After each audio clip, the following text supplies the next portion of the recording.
Salut! Alors aujourd'hui je fais une vidéo un petit peu différente de d'habitude.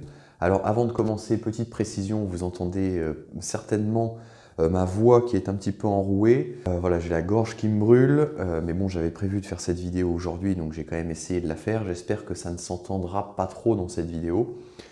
Sinon, veuillez bien m'excuser pour cette voix, c'est les aléas de l'hiver. Aujourd'hui, je souhaite donc faire une vidéo différente, comme je vous l'ai dit, puisque je souhaite vous parler de la chirurgie esthétique.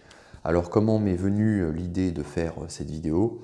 Eh bien, tout simplement parce qu'il y a quelques jours, je regardais la télévision et je suis tombé par hasard donc, sur une émission qui parlait de chirurgie esthétique et était dévoilée des informations vraiment très étonnantes. Alors l'objet de cette vidéo, c'est tout simplement de parler de certaines choses, c'est un petit peu de lancer le débat. Je vais vous donner un petit peu mon opinion voilà, concernant ce sujet. Et bien évidemment, je respecterai votre opinion et d'ailleurs, je vous demanderai de me parler de ce que vous pensez de la chirurgie esthétique. Pourquoi cette émission m'a-t-elle fait réagir?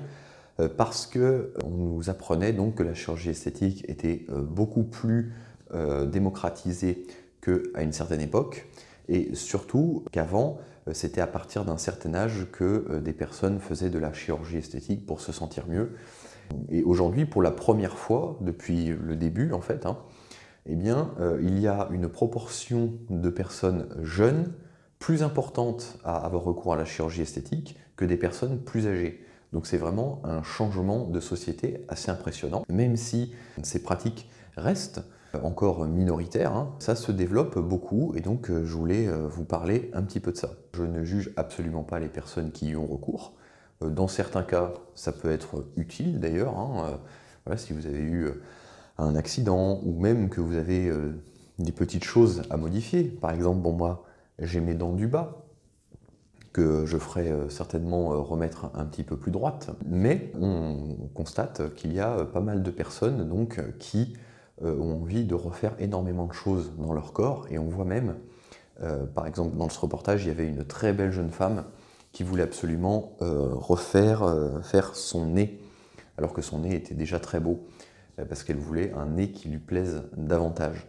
Alors elle a parfaitement le droit de vouloir avoir recours à ces techniques qui existent, mais malheureusement on a pu voir que beaucoup de personnes avaient un recours très régulier à la chirurgie esthétique et qu'ils ne s'acceptaient pas tels qu'ils étaient et qu'ils voulaient ressembler à la personne à laquelle ils estiment devoir ressembler.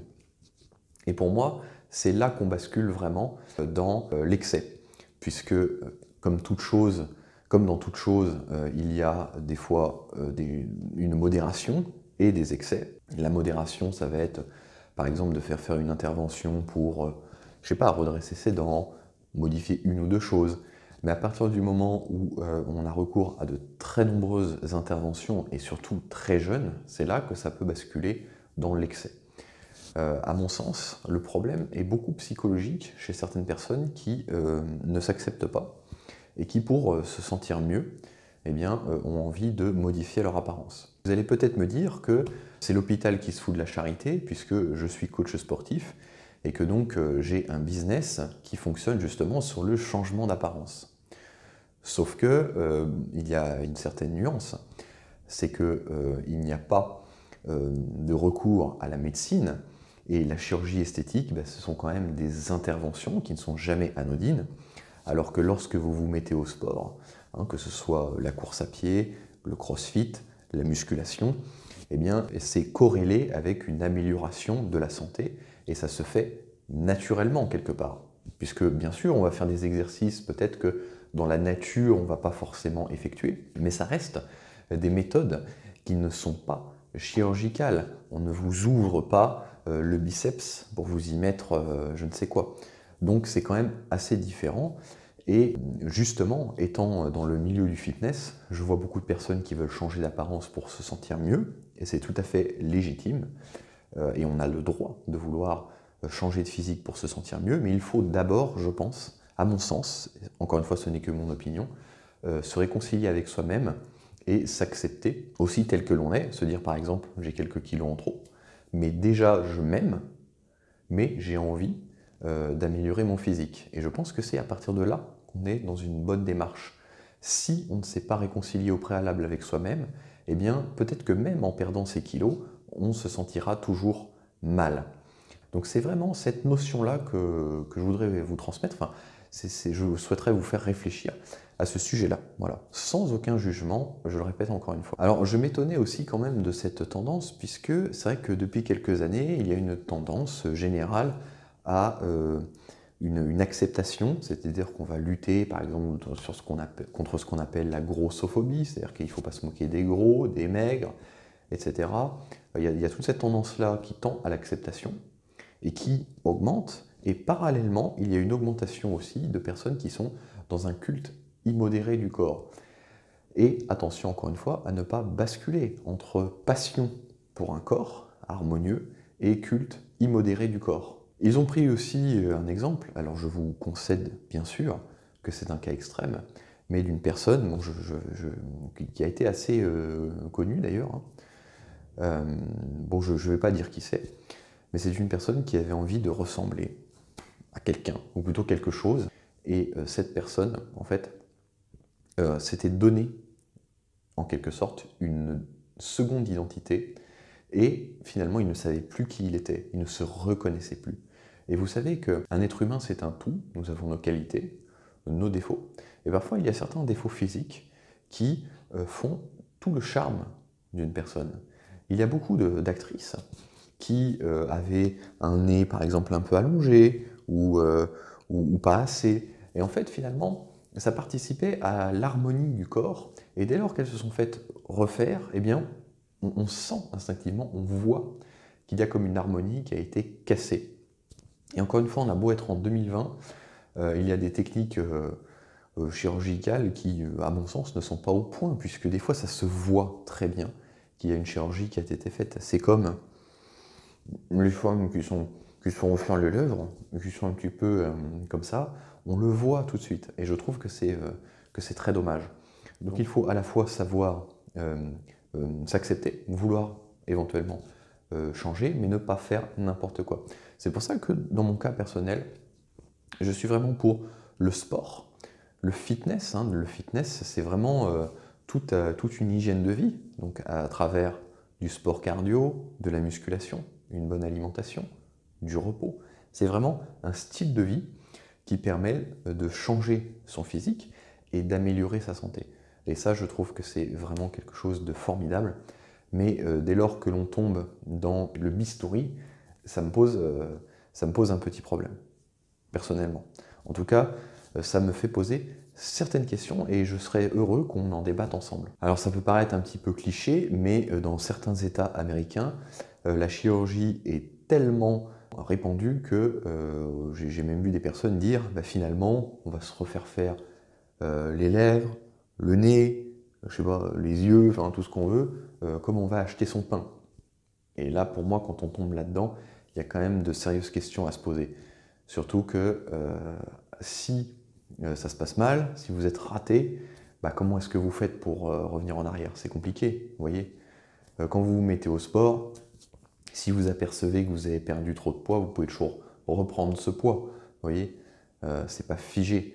Quand vous commencez à vous faire refaire le visage avec tout un tas d'injections, des liftings, je ne sais quoi, eh bien c'est plus compliqué de revenir en arrière. Attention également aux personnes qui poussent à la consommation, puisque je rappelle que ces interventions sont pratiquées par des médecins. Les médecins sont censés soigner des personnes qui sont malades. Lorsqu'on a quelque chose à embellir dans son corps, on n'est pas malade. Et est-ce que c'est finalement de la médecine? Surtout qu'il y a des personnes, beaucoup aux États-Unis, mais pas que, qui ont tendance à pousser à la consommation. Ils voient arriver des personnes de 20 ans qui veulent subir je ne sais pas combien d'interventions, et au lieu de leur dire bon vous êtes sûr que vous voulez faire cette intervention-là, plus celle-là, plus celle-là, plus celle-là, plus celle-là, ils vont dire ah bah oui, finalement, effectivement, on peut changer ci, on peut changer ça, etc. Ah et puis vous voulez pas aussi vous faire refaire les doigts de pied? Et ça me fait poser certaines questions quant à la déontologie de ces personnes. C'est la même chose concernant certains influenceurs que l'on retrouve notamment sur les réseaux sociaux, puisque donc, on nous montrait l'exemple d'une personne qui faisaient des stories dans l'hôpital, à l'endroit où elle allait se faire opérer, et des personnes qui sont suivies vraiment par une très très forte communauté et qui peuvent un petit peu influencer les personnes dans cette voie, et éventuellement influencer en plus des personnes jeunes qui pourraient le regretter par la suite. D'ailleurs, l'élitisme des réseaux sociaux, on pourra en parler, puisque bon, sur un réseau social bien connu, on ne voit que des photos absolument parfaites, qui ne retranscrivent pas forcément toujours la réalité, et ça peut faire croire à certaines personnes qu'elles ne ressemblent à rien, qu'elles ne sont pas belles, qu'elles n'ont pas une vie intéressante. Et il faut vraiment avoir un regard un petit peu aiguisé pour apprendre à démêler le vrai du faux, et puis aussi à relativiser certaines choses quant à sa propre apparence, quant à sa propre vie. Donc moi je pense qu'il y a un travail aussi à faire sur soi-même. Voilà. Donc si vous voulez être belle, beau, sachez que ça passe avant tout par une harmonie. Hein, vous savez que la nature, l'univers même, est régi entre guillemets en partie par le fameux nombre d'or. C'est un calcul de proportion. Si vous venez casser ces proportions, ça va se voir tout de suite que ce n'est pas naturel. Et nous avons tous un certain charme, nous pouvons tous le mettre en valeur. Et bien évidemment, je ne suis pas en train de vous dire qu'il ne faut absolument, sous aucun prétexte, faire de la chirurgie esthétique. C'est votre choix et il vous appartient. Mais il faut vraiment faire attention à avoir une réflexion préalable. Est-ce que c'est réellement ce que vous voulez? Est-ce que vous en avez vraiment besoin pour vous sentir mieux? Je pense qu'il vous faut le temps de la réflexion avant de prendre une telle décision.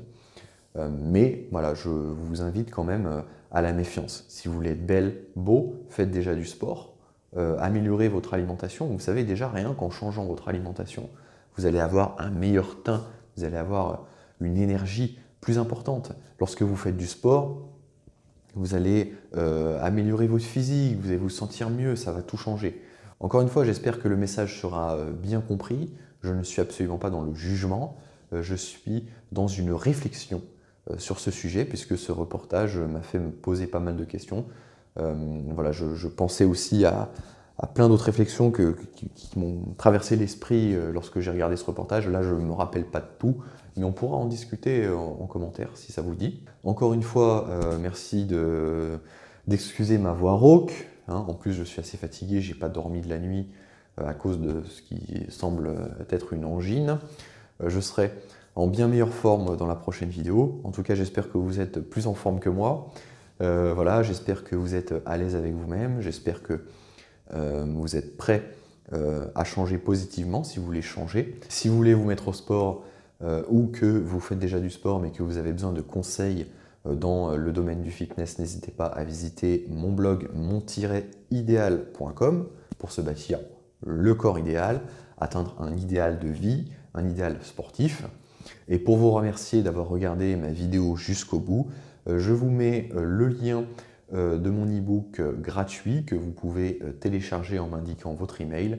Donc vous rentrez simplement votre email, votre prénom aussi je crois, et vous recevez donc cet e-book qui est un petit livret d'une trentaine de pages dans lequel je parle un petit peu de mon histoire et je vous explique comment est-ce que j'ai perdu 30 kilos, comment je suis passé de 105 kilos à 75 kilos sans chirurgie esthétique, sans bistouri, simplement avec une amélioration de mon hygiène de vie. Voilà, je vous souhaite à tous une excellente journée, une excellente énergie. Je vous souhaite le meilleur. J'espère que cette année d'ailleurs 2020 commence bien. Je vous encourage à tenir toutes les résolutions que vous avez prises au début de l'année. Gardez votre objectif en tête. Passez une excellente journée ou une excellente nuit. Longue vie à vos muscles.